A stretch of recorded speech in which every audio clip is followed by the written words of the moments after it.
Thank you, and thank you, audience, for giving them the applause. Most deserve it. Before I ask Malcolm to come to the podium to do our closing keynote, I want to once again recognize three sponsors that haven't been talked about enough. One of them is Hemp Biogenic. Is there a rep from Hemp Biogenic here today? Still? Regardless, thank you. Okay. Thank you, and you're going to be around a little bit longer if people have additional questions. And of course, once again, Tim from Vegreville. We've heard about Vegreville a lot this morning with it being the center of what Jan Selesky was giving us in great length. And second, or third, and not to be ignored, is one of the most dynamic communities in the province with a strong economic development thrust, which is Drayton Valley. And is the representative of Drayton Valley still here? Okay, two of our strong, there you are. Yeah, this is the guy to speak to. He and I had a great conversation yesterday of the challenges in front of him. He'll be meeting with Elk Point, or they'll be meeting with you to learn a lot. So thank you. Malcolm, you're on. The challenges that municipalities face across the province today, both in terms of growth and in terms of collaboration, are enormous. This gentleman is not short on sharing with us his perspectives.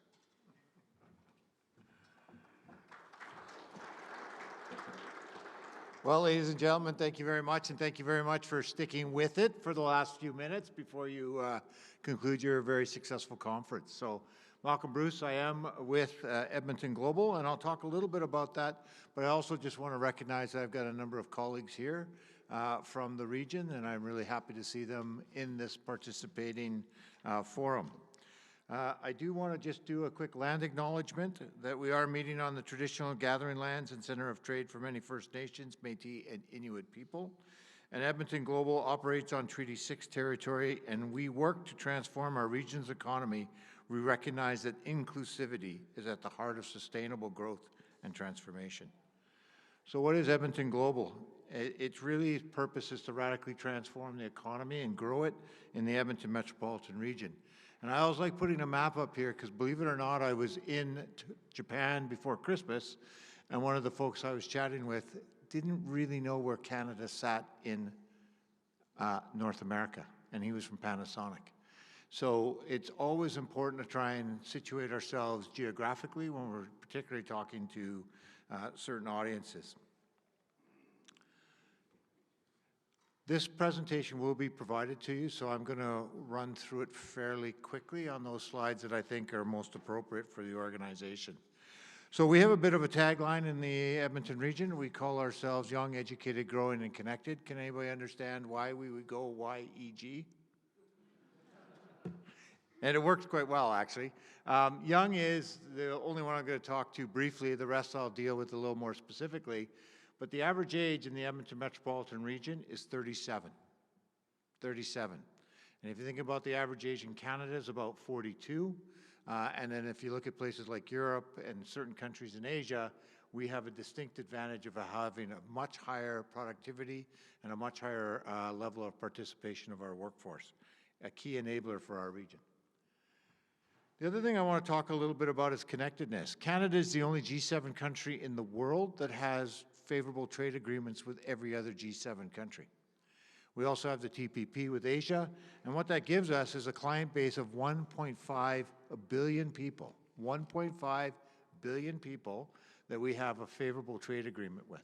And it's something Canada is not taking enough advantage of, but I will tell you all the trade agreement partners that we have are taking advantage of it. For example, Europe has actually grown their trade into Canada by about 19% since CETA was signed.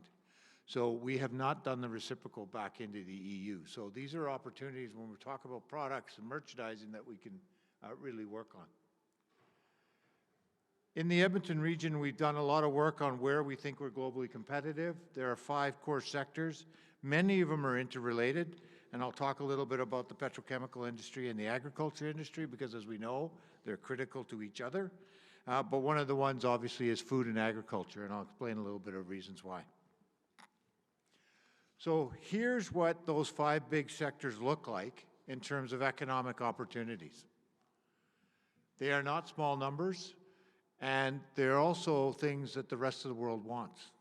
The world wants energy, the world wants food, the world wants connectedness, the world wants artificial intelligence, which is probably the defining technology over the next 20 years or so before quantum really starts to move in. And of course, the world wants better health care. All of those things this region has in some abundance. We also note that, many of you, one way to attract the world to a region is to actually have things that they want to come to. So individual businesses really do provide a venue for folks to come, but we also looked at where can we actually start to host events here in the Edmonton region that start to bring a whole bunch of other folks in. So we've now got a Canadian Hydrogen Convention, largest in North America. Number 3 is being hosted again in April. Canadian Carbon Capture, which again is the largest in North America. We've now got an inaugural Health and Life Science. Artificial intelligence is the upper bound one. This year they're expecting 5,000 people from around the world to come to this. Where we have a little bit of work to do is on the agricultural side of the house. As you know, Farm Fair, or some of you may know that Farm Fair was running quite successfully here as part of the Canadian Finals Rodeo. We had up to 42 different countries showing up to look at beef genetics and things like that. It sort of waned during COVID, so now we're trying to build back what this farm fair may look like, and we want to expand it so it's beyond beef genetics, but it's also into things like ag tech, food tech. All of that allows people to come. I will give you one anecdotal story. When we were at the first Canadian Hydrogen Convention, we had a gentleman out of the UAE's personal wealth was about $200 billion is his personal wealth. And he came back 7 months later just to look at the ag opportunities. And this gentleman buys 1.3 million tons of Canadian canola every year and is the largest importer of Canadian wheat. So these conferences are not just about those specific activities, but also enable a whole bunch of other business to go on. And that's why they're so important for us. I can tell you at the Canadian Hydrogen Convention this year, we have a delegation of over 70 coming from Poland, including the president. So these are things that matter to us that are able to drive economic outcomes. These are the results for Edmonton Global over the last little while, so I just want to let you know that we're putting our money where our mouth is. We've so far secured in partnership, and I love that collaboration piece. Nothing's done onto its own. It's really in collaboration. But we've had a hand in over $2.6 billion of net new investment in. That's just CapEx. It doesn't represent OpEx.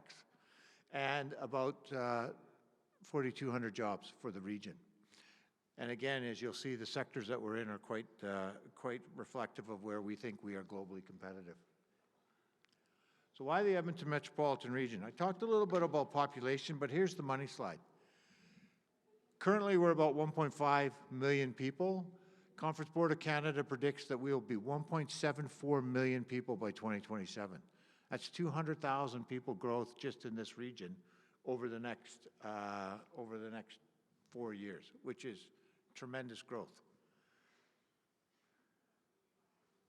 We also, this year, or in 2023, had the highest GDP in the country, and this year we're projected to have the second highest GDP growth in the country.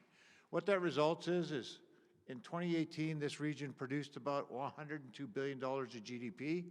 Today, it's $110 billion, and by 2027, it's $112 billion. That's a third of the provincial economy comes out of the Edmonton metropolitan region. Pretty significant. Partially because of our educated workforce. So we have 8 post-secondaries that currently have 130,000 students undergoing programming, graduating between 25 and 30,000 every single year. As you know, the University of Alberta has got one of only 3 dedicated ag streams. Guelph and Saskatoon are the other 2, and it's a significant enabler into our agriculture sector. All of these numbers are going from 130 to about 170,000 in the next 5 to 7 years. So all of the post-secondaries are going to be expanding their capability in terms of student population. And here, if you look down to the very bottom, you'll see Edmonton. So in terms of top talent, you get some of the best talent in the world at some of the most affordable prices. And I know we tend to look at ourselves and say, God, it's expensive here. But compared to the rest of the world, you're getting top talent at a bargain basement. And what you're seeing is you're seeing a lot more companies moving here because of the talent capacity. And as you know, one of the most affordable regions in Canada is the Edmonton metropolitan region. You're spending less than 35% of your income on your household, that means the rest is disposable. So those students that are graduating out of post-secondaries, guess what? They don't want to move because they can afford to live here. And you can afford to buy a property. Okay, let's talk about agriculture a little bit. Has anybody heard of the Edmonton Metropolitan Region Board? It's a planning body, and one of their products was a 30-year growth plan. And one of the policy areas out of that growth plan was agriculture. And what they undertook was a deliberate set of policy initiatives to try and ensure the preservation of ag land. And one of those outcomes is the Regional Ag Master Plan. And it has had significant impacts on the future of where agriculture is going in this region. So first of all, it talked about a number of these things, which I'll highlight. But one of the things that was really important is that it designated as primary agricultural land 1.7 million acres out of that 2 million acre plot that represents the Edmonton Metropolitan Region.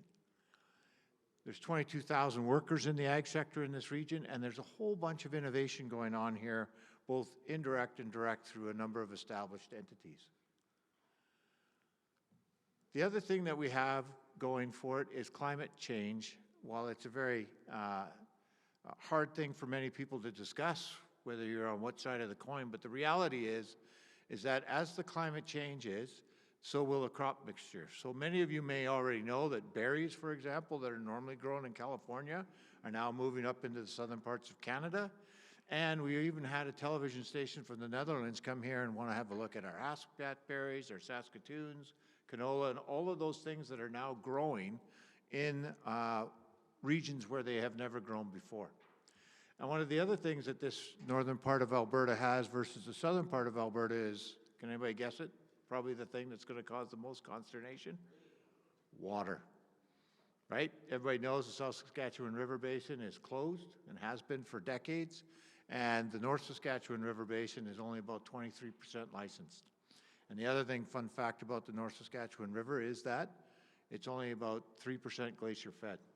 So when the glaciers melt, there's still going to be lots of water in that. So when you talk about value-added ag production, then there is water. The province may be building another ditch or irrigation system in the south, but if there's no water to irrigate, it's very tough to be able to do that. Water is something that people, especially in the agriculture community, I know are very aware of, but it's amazing how many people actually don't talk about water when we talk about value-added. Some of the characteristics of the region is 65% of the region is prime ag. So that's that classification that's sort of recognized. And 35% of the best soil in the whole province is here in the Edmonton Metropolitan Region. One of the ladies, councillors in Leduc County said, you know, if you look at our land, that 6 feet of soil is black gold. So that's how she referred to it, as 6 feet of black gold. And here's part of the reason why. So in the last 100 years, the Edmonton Metropolitan Region has never had a crop failure. Never had a crop failure.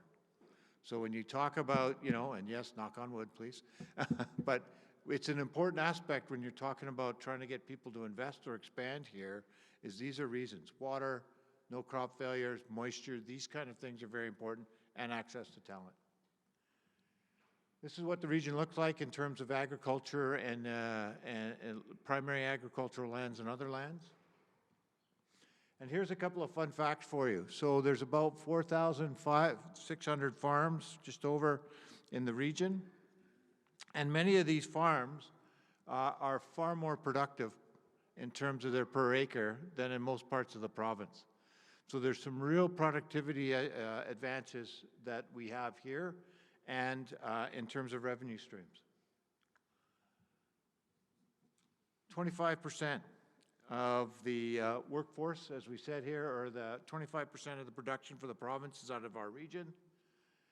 And there are a number of institutions that do the innovation piece. And I just highlight a couple in particular, but one is the Leduc food processor. I think if you're a young startup looking for a place to be able to start value add where you can lease space so you're not buying the equipment and get access to all the technical talent that's there at an affordable price, $750, $1,000 a day, that's one way to start your business so you're not having all those capital upfront costs. It's a really incredible facility, and the province of Alberta has fortunately just expanded it by another 3 bays, so they're investing in more in the Leduc food processor. The other thing that we don't talk a lot about is our connectedness to the rest of the world. So as you know, CN and CP connect here. The next time they connect west of the Edmonton region is in Kamloops for the final run into Vancouver. So if you think about a value-added food processor, about a third of your product's probably on the transportation system in Canada at any one time. What you get, though, from Edmonton as opposed to other parts is you get also a connectedness to the Port of Prince Rupert. Port of Prince Rupert is the fastest growing port in Canada. In 2016, it was moving about 800,000 TEUs, those little sea containers. Today it's moving 1.85 million. And you can move a sea container from Prince Rupert to downtown Chicago in 80 hours. You can't even do that in LA once it lands because there's no congestion. And the best place to put value add is in this region because the last port of call before it goes to Rupert is here and the first port of call out. And you can connect into the local ecosystem. All right, now I'm just going to take a couple of slides. And is there anybody here from Alberta Ag? Okay, I'm just going to make one plea. So these numbers are all from Statistics Canada because there's no hemp stats on our yearly spreadsheet that the Alberta provinces that produces it. So I'd really love to see hemp added. And the reason why is because, I mean, the yields in the province are quite high on a number of occasions, particularly in the hemp. As you can see, we're outgrowing Saskatchewan and Manitoba in terms of our hemp production numbers are quite large. But more importantly, we grow 36% of the entire hemp product for the country. And so I think, you know, when we're talking about how do we grow the value of the sector and demonstrate its economic impact into other parts of the country and also our province, it's really good to have that baseline statistic work so that it allows us to tell a better story on why investments are so important. So my only plea, thanks Ag Department, that's great. But as you can see, hemp is an important part of the Alberta economy and will continue to grow over time. All right, you've seen all these products. Many of you that produce them are actually here. I've seen a couple of the guys that are here.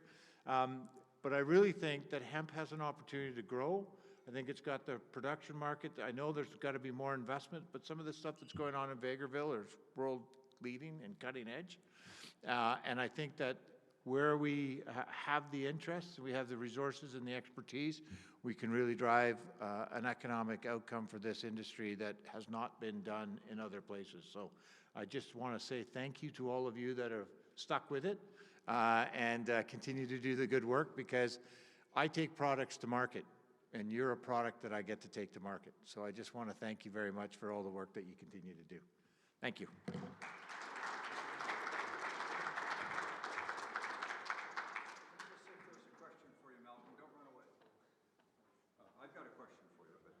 Are there any questions out there? This is tall. How did it get so?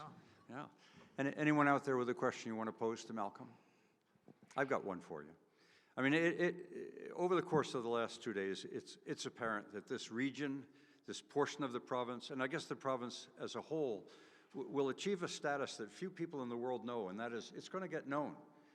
When Bill Clinton was here 15, 20 years ago, he said, you got to realize that you as a province have it all, and you're getting noticed in the world, not just because of oil, but now because of so much else that as we've begun to diversify. And agriculture is playing a major role in that diversification. So when I hear this presentation and I think of you as a city, and I know about the urban-rural divide and how we're sucking rural Alberta dry, some say, is the region a catalyst or is a sucker? Does this region help the rest of the province? Go ahead. Or is it just about the region itself? No, as I indicated, I think, you know, the growth in GDP is a great indicator that, first of all, we're not an island unto ourselves, right? So the region is just a part of a larger piece of geographic footprint. But the reality is that there are certain things that we're able to do here that can't do elsewhere. And it allows us to grow and promote products that we take to market. And as I said, The beauty about the province of Alberta is that you've got two things the rest of the world want: energy and food. Now, there's a whole bunch of other things going on, but those are two things, if you go anywhere in the world, that's what they want. And food is going to become much more problematic.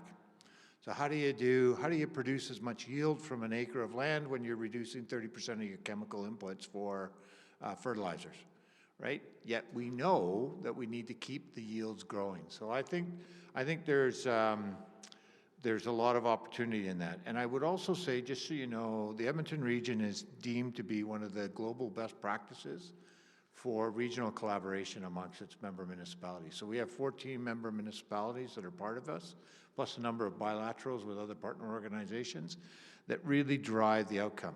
Vancouver uses this as a model, Winnipeg uses this as a model, we keep getting invited into Toronto as a model, because what you're seeing is true collaboration here driving much better results than many of the other regions are getting.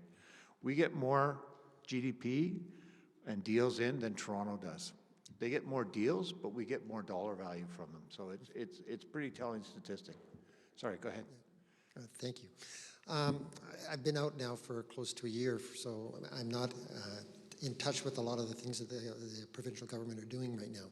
But I know that when I was in office, I sat on a committee that was looking at corridors. And Edmonton was a really important part of that.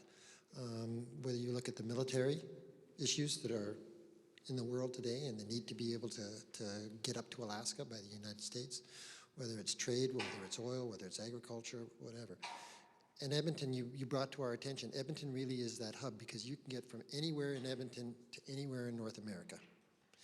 Are there still conversations, are you involved in conversations where that is a part of the future, looking down 20, 30 years down the road? Yes, so we use the term transformational, so great question, because we think there are transformational opportunities in global logistics. And anybody knows, it's just reading the world news, I mean, the Panama Canal is drying out, right? It's fresh water that uses in the Panama Canal, it's not salt water, so Panama Canal is drying out, Red Sea's having challenges. So when you think about how do you move product, because we're still very globally connected, what does that look like? And one of the beauties of is our ports. We've got lots of capacity still in Prince Rupert that can grow. Vancouver's more problematic. It still represents, believe it or not, 52% of all our inbound trade comes through Vancouver. But as the port wanes in economic importance to the city of Vancouver, real estate's the most important thing in Vancouver now. As we've seen in New York, the port gets harder and harder to do business. So Prince Rupert is probably going to be, it's 365 days, it's a deep water port, and there's lots of capacity on the rail line in terms of movement. So global logistics, very important, and yes, we're very involved with the conversations around trying to figure out how do we create an inland port. So a global logistics hub, inland port in the Edmonton metropolitan region that allows us to service all of Western North America, both through the air bridge to Asia, because as you know, well, many of you may not know, the shortest route for an airplane from Seoul to North America is Seoul to the Edmonton region. And also shipping, if you think about shipping, it's still a circular world. So ships will get to Prince Rupert 36 hours faster than they get to Vancouver, 64 hours quicker than they get to LA. And then, as I said, there's virtually no dwell time. So you're not waiting 21 days to empty a ship like you're going to do in LA. So that's why we think there's a lot of great synergy around global logistics for this region in particular to service North America.